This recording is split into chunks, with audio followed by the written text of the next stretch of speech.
Working stress means the actual stress of the material under a given loading.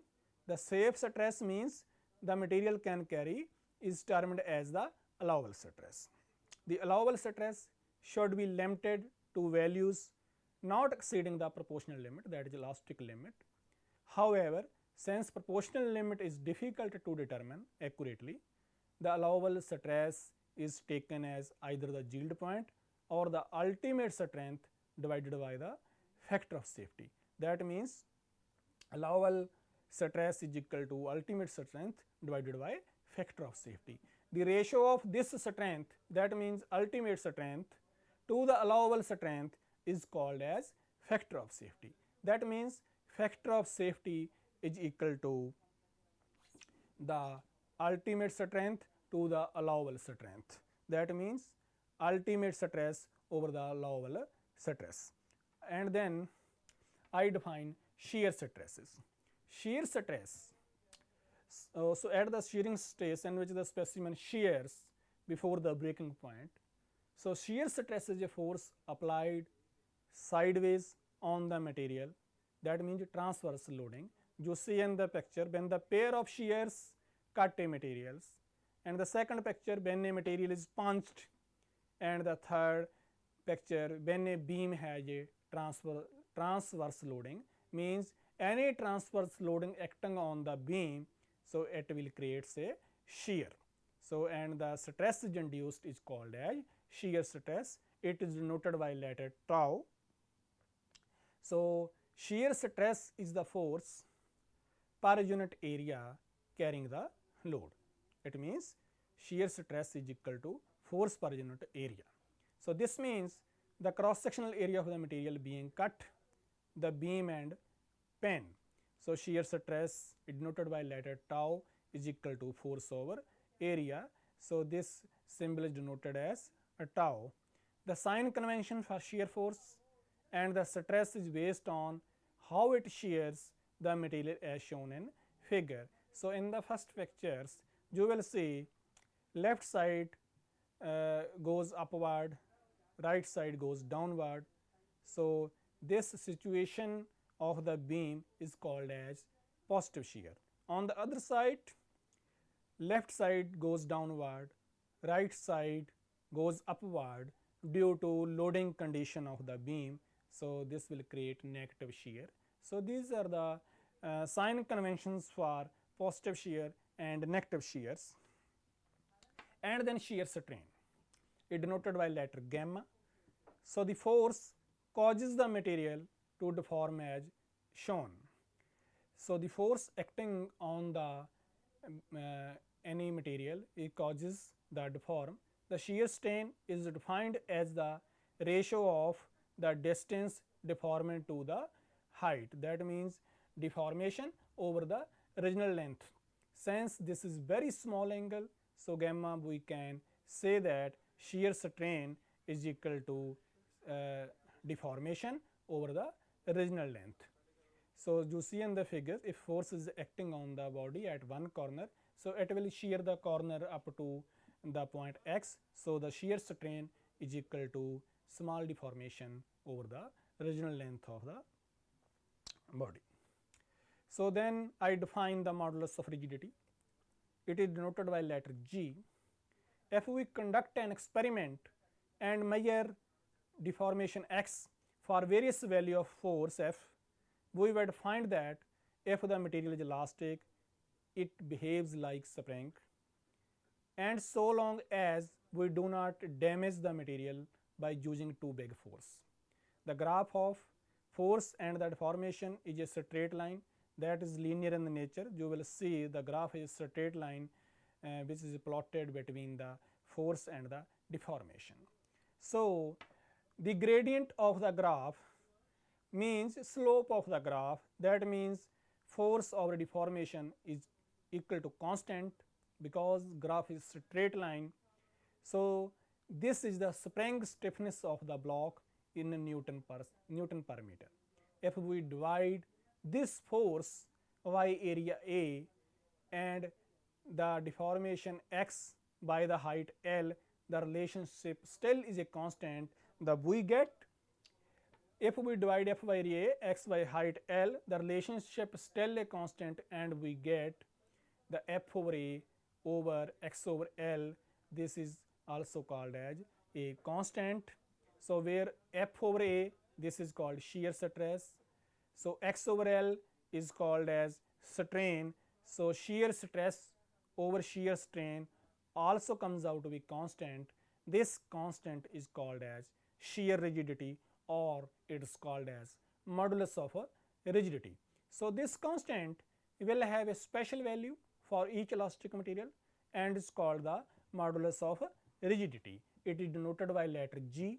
So, modulus of rigidity is equal to shear stress over shear strain.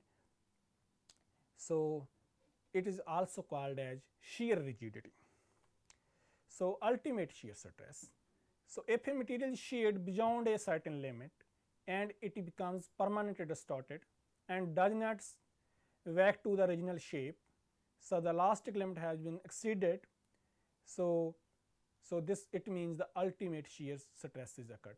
If the material is stressed to the limit so that it parts into two, the ultimate limit has been reached. It means the ultimate shear stress has symbol tau, and this value is used to calculate the force needed by shears and punches. So, there are so many examples of stress and strain. So, first of all, first example is a metal wire is 2.5 diameter. So, diameter of the wire is 2.5 mm and 2 meter long, that means length of the wire is 2 meter.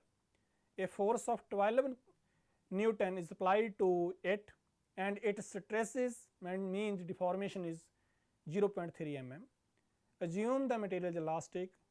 Determine the stress in the wire and strain in the wire. From this example, the area we calculate area of cross section, that means diameter of the wire is given. You calculate the area, that is equal to circular wire pi d square over 4. So, this is equal to diameter of the wire is 2.5 mm. So, this will comes out to be 4.909 square mm, and sigma, that means stress force over area. So, in the question the force of 12 Newton is applied to the material. So, force is 12 Newton, we already calculate area, this is 4.909 square mm. So, stress force over area, this will comes out to be 2.44 Newton per square mm. This is we in this way we calculate the stress in the wire, and then we calculate the strain in the wire. So, strain is equal to deformation of the original length. So, first stretches it to 0.3 mm. So, strain is equal to deformation, means change in the length, that means 0.3 mm over the original length. Original length is 2 meter, this is 2000 mm. So, it will comes out to be 0.00015. So, this is the strain. In this way we calculate the strain in the wire. So, in another example, let us be some self assessment example. So, a steel bar is 10 mm diameter, diameter is given, length is given, it is stressed with a force is given 20 kilonewton, extends by 2 point, deformation is given, you calculate the stress and strain. Before the previous article we already calculate stress and strain. In the second example, a rod is 0.5 meter long and 5 mm diameter, it is stressed 0.06 mm by force of 3 kilonewton. Force is given, deformation is given, diameter is given, length is given. In this way we calculate stress and strain. In the second worked example, a steel tensile test specimen has a cross sectional area of 100 square mm and a gauge length of 50 mm. The gradient of the elastic section is, here is gradient is given. For gradient means from the elastic curve stress or strain is given. So, section is 410 into 10 to the power 3 Newton per square mm. So, determine the modulus of elasticity. So, from the gradient gives the ratio of force over area, and this may be used to find E. So, E is stress over strain. stress is force over area. So gradient means strain is change in the length of original length. So you putting the values and you find out the value of Young's modulus of elasticity. So in other worked example, a steel column is 3 meter long, 0.4 meter diameter. It carries a load of 50 meganewton. Given that the modulus of elasticity is 200 GPa, GPa means gigapascal, calculate the compressive stress and strain and determine how much the column is compressed. From this worked example, first of all we calculate area, pi d square over 4, diameter is given, you calculate the area, and then you calculate the stress, force over area. So force is given, we calculate area, you find out the stress, and then Young modulus means stress or strain. Already we calculate stress, strain is given in the question, and then you calculate strain is not given in the question, you calculate the strain. So Young modulus is given in the question, so you calculate strain, stress over Young modulus. So in this way you calculate the strain, and then strain is equal to change in the length of original length. So this deformation you calculate strain into original length, strain is we calculate, length is given in the question, you calculate the strain. So in this worked example you calculate the stress and strain. So there are so many self assessment exercises.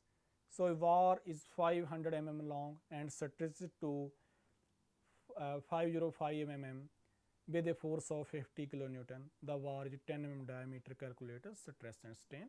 From the previous worked example you calculate stress, strain or any other value of modulus of elasticity. If you calculate stress and strain, then you will calculate modulus of elasticity. Another example, if a steel bar is stretched to 280 MPa, the modulus of elasticity is 200.05 GPa. The bar is 80 mm diameter, 240 mm long. You calculate the stress and force. So first stress is given, you calculate Young modulus is given, then you calculate the stress, and then you calculate stress is force over area, so you calculate the strain. And other self assessment example, the circular metal column is to be support a load of 500 ton and it must not compress more than 0.5 mm, that means the deformation is given, the modulus elasticity is given, the column is 2 meter long, so you calculate the cross sectional area and diameter. So stress is force over area, you calculate the area, area is equal to pi by 4 d square. So in this way you calculate the diameter of the column. So that's all. So today that's all. This is the illustration of stress and strain diagram and the various calculation of stress, strain, Young's modulus. So thanks.